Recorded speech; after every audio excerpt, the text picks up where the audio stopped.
Shalom saudara-saudara sekalian. Mari kita melihat Roma pasal 8. Pagi hari ini kita akan berbicara ahli waris.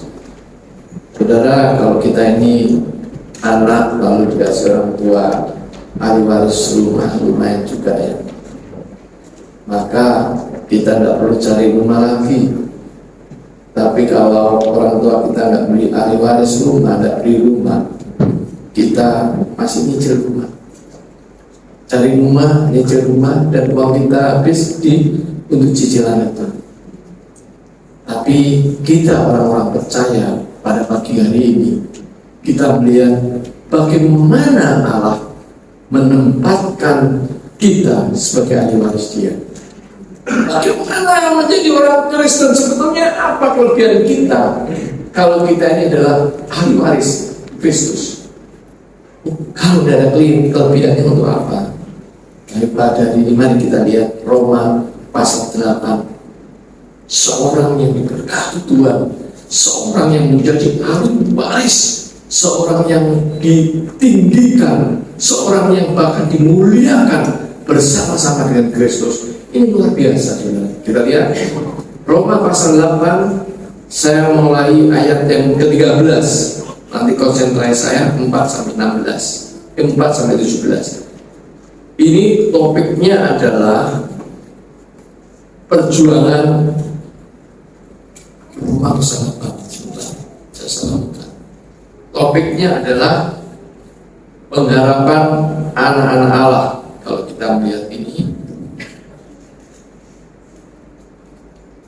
hidup oleh roh. Nah, pengharapan anak-anak Allah hidup oleh roh. Mari kita lihat Roma 18, saudara. Saya akan baca ayat 12. Jadi saudara-saudara, kita adalah seorang yang berhutang, tetapi bukan kepada daging, supaya hidup kita menurut daging. Sebab jika kamu hidup menurut daging, kamu akan mati, tetapi tidak jika roh kamu mematikan perbuatan-perbuatan tubuhmu, kamu akan hidup. Jadi saudara, ayat ini tuh ingin menceritakan sederhana bahwa manusia ini terdiri tubuh, jiwa, dan roh, trikotomi di dalam sebuah doktrin. Kalau trikotomi mengatakan tubuh, jiwa, dan roh itu satu. Kita bilang tubuh, jiwa, dan roh. Tubuh itu daging. Tubuh kita ini ada daging. Inilah daging yang Allah ciptakan manusia itu.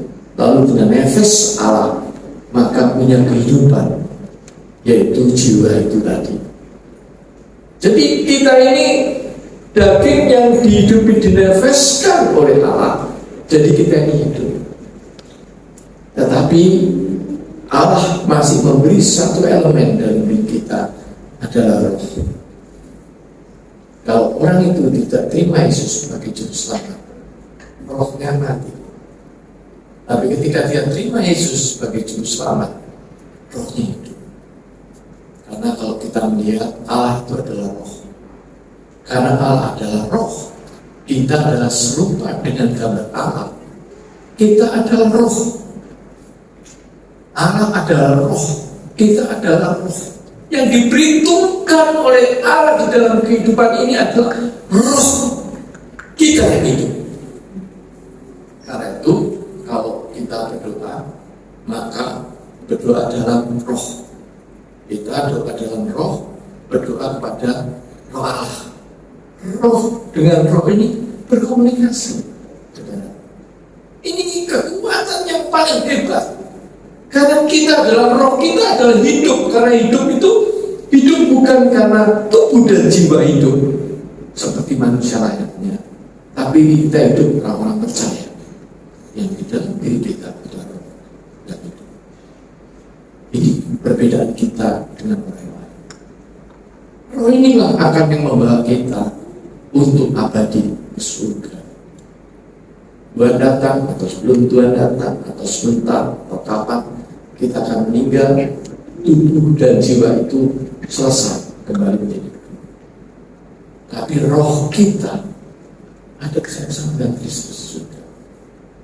Jadi ini ceritanya seperti kayak pertandingan roh, seperti kayak dunia roh itu seperti kayak begitu ceritanya. Jadi kita ini hidup adalah karena roh.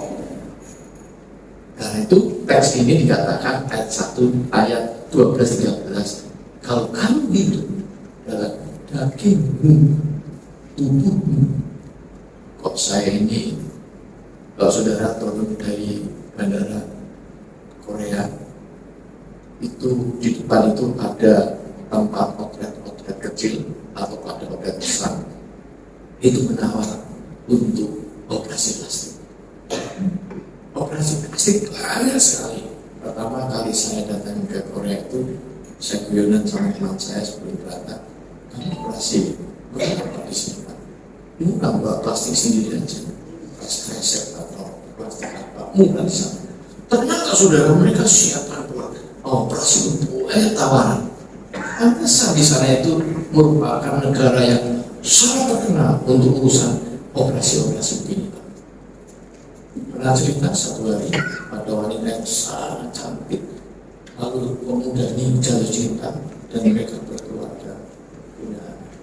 Anaknya melek, minta ampun, gak percaya kalau sampai suaminya, kamu selingkuh ya, kalau bisa menaikkan anaknya, saya kan bandel kayak begini, itu anaknya. Ribut akhirnya, kecurigaan itu muncul. Selidik sudah ternyata itu istri itu memang asalnya elek, dioperasi plastik, wahyunya minta ampun. Jadi kalau di sini saudara mengaku aib, dia lebih aib daripada saudara. Pokoknya ini, ketika ketahuan bahwa itu ceweknya tuh memang elek dan melahirkan memang betul, bayinya anaknya sama dengan ibunya, tidak selingkuh, tapi gara-gara operasi plastik. Bayangkan, akhirnya cerai dengan pengadilan, merasa lebih. Saudara-saudara, ini persoalan daging. Kalau kita masih berbicara persoalan daging, nah kenapa? Aduh, sakit badan saya, aduh capek nih. Persoalan daging, maka ini semuanya kan binasa. Kalau kamu, apa yang kau cari dalam hidup ini? Daging, cari uang, cari biaya, semuanya persoalan itu, kamu akan dikatakan guyonannya kedagingan. Ini guyonan, maksudnya ini guyonan, tidak ada maksud apa-apa. Tapi sebenarnya Allah menyediakan sesuatu yang kekal adalah rohmu yang ada. Kenapa kamu tidak sadar bahwa di dalam diri kita ada roh yang hidup, roh kita yang hidup, yang punya pergaulan intim dengan Allah.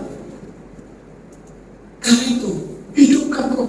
Bahkan Allah itu Maha Kasih, Yesus itu dia sudah ke surga, Roh Kudus menggantikan ada di dalam diri kita.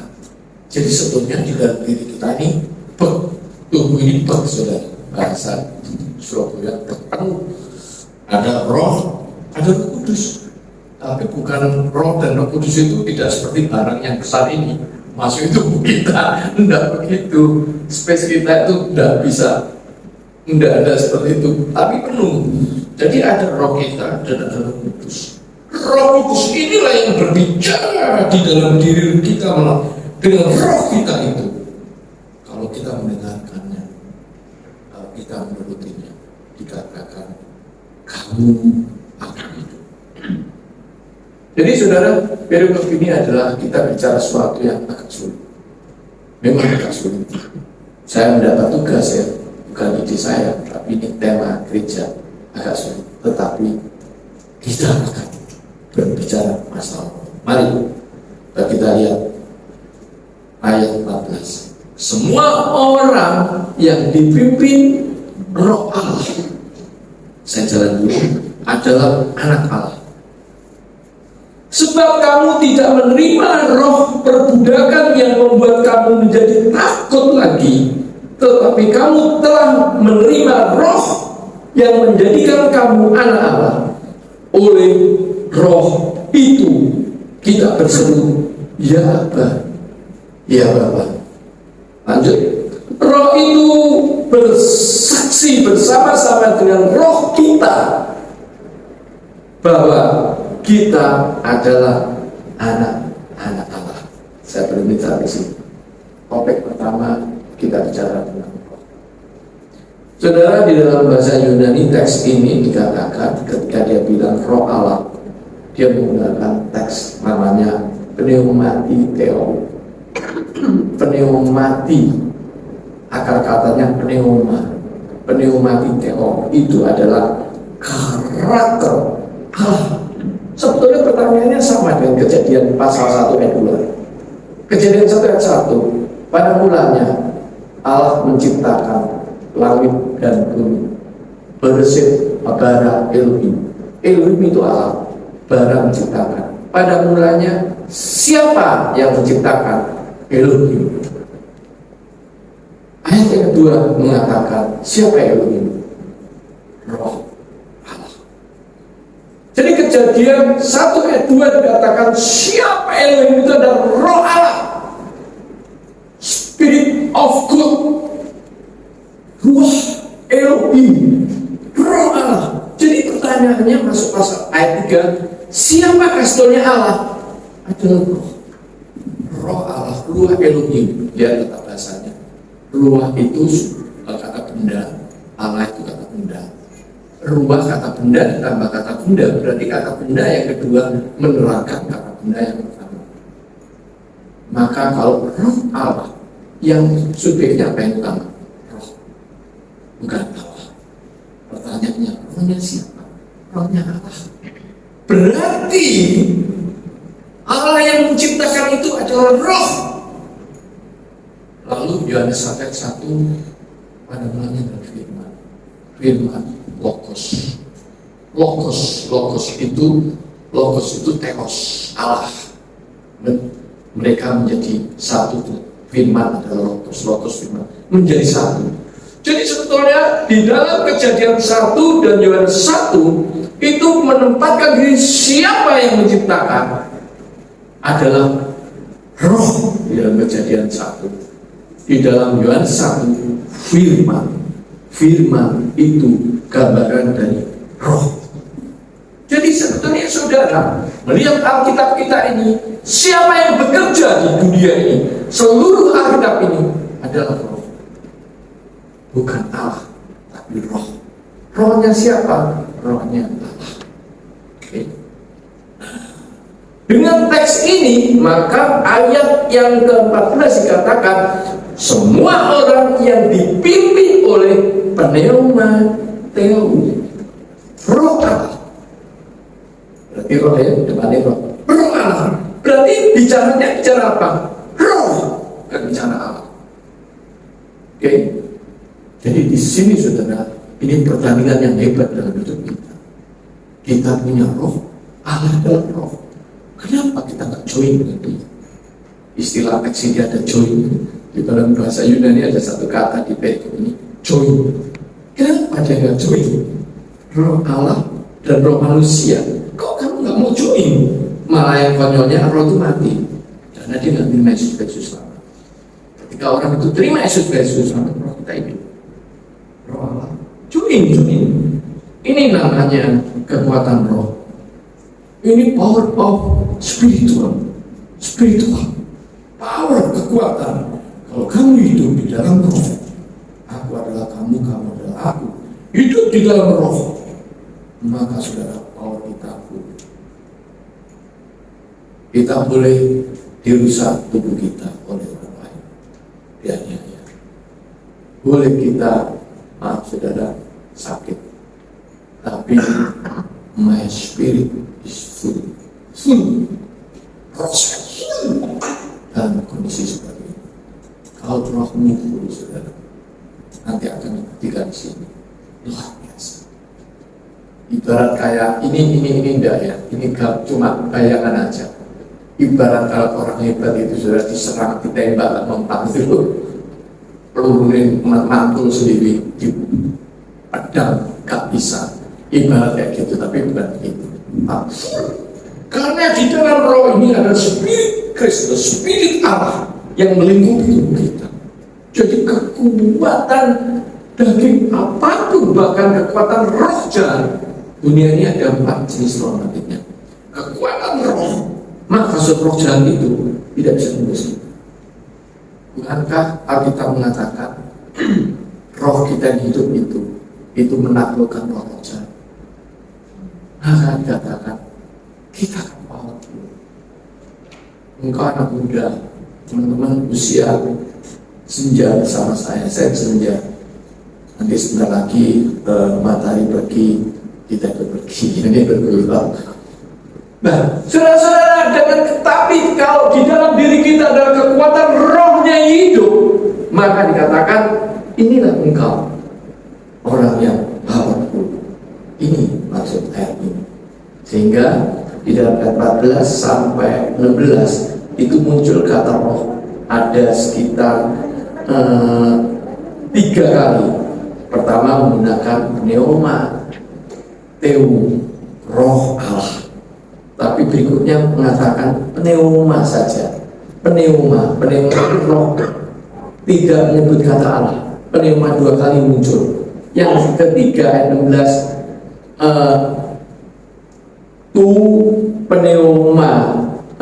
tu pneumati sama, maka ayat 16 menunjuk pada roh itu.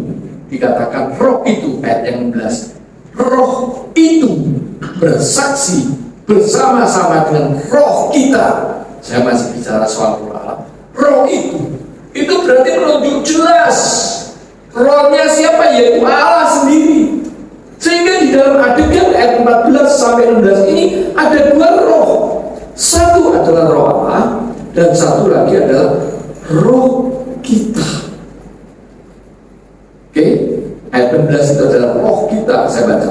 Roh itu roh Allah atau pneumati itu bersaksi bersama-sama dengan pneuma kita bahwa kita adalah anak-anak Allah. Berarti saudara, ayat 14 sampai 16 ini soal-soal roh. Tidak bicara soal daging ini ya. Engkau yang kurus, engkau yang gemuk, engkau yang sakit, engkau yang sehat, tidak dibicarakan. Tapi bicara soal roh. Karena Allah mengatakan di Alkitab Matius, saya dulu belajar adalah semua cukup. Dari power roh ini nanti semuanya akan ikut. Kamu yang sakit akan menjadi sembuh. Kamu tidak mampu akan menjadi mampu. Kamu yang lemah akan menjadi kuat. Kamu yang banyak persoalan hidup akan diselesaikan. Nanti otomatis. Karena kunci pertama adalah komunikasi kita. Roh kita berbicara dengan atau roh Allah yang bersama-sama menjadi satu persekutuan di dalam kehidupan, persekutuan di dalam roh. Bagaimana saudara pernah menikmati ini? Pernah merasakan rohmu bekerja dan bertemu dengan roh Allah? Kalau saudara-saudara tidak bisa merasakan, ini memang level yang tinggi ya saudara. Menyisikan daging dan membiarkan roh bersekutu dengan roh Allah. Ini level yang tinggi. Maka kita mulai latihan untuk itu. Tapi pada prinsipnya dikatakan kita punya powerful yang tidak perlu kerja, yang tidak perlu membayar, ada roh di dalam diri kita. Sudah kok tinggal komunikasi dengan Allah, tinggal bersama-sama dengan Allah, tinggal bicara dengan Allah. Kalau ini sempurna, kerjaannya pasti sempurna. Kalau ini sempurna, semua yang secara daging selesai sudah. Soal-soal siapapun selesai. Kalau saudara ada anak-anak muda yang sulit mencari pasangan, rohmu ini menyelesaikan kamu. Kalau kamu muncul di dalam hatimu itu, rohmu itu hidup, kamu itu terekspresi kehidupan yang luar biasa, sehingga orang lihat orang yang rapi luar biasa. Itu sudah ada kasus, sudah ada contoh-contoh. Perjanjian lama itu setiap para nabi roh hinggap di dalam diri. Sudah ada. Jadi nabi-nabi itu diberi bekal oleh Allah, roh Allah. Dan tetap akhirnya roh kudus itu ada di dalam diri. Dan kita ini semua itu sudah punya. Tinggal kita mengatur mau prioritas yang mana. Nah, marilah saudara kita perhatikan betul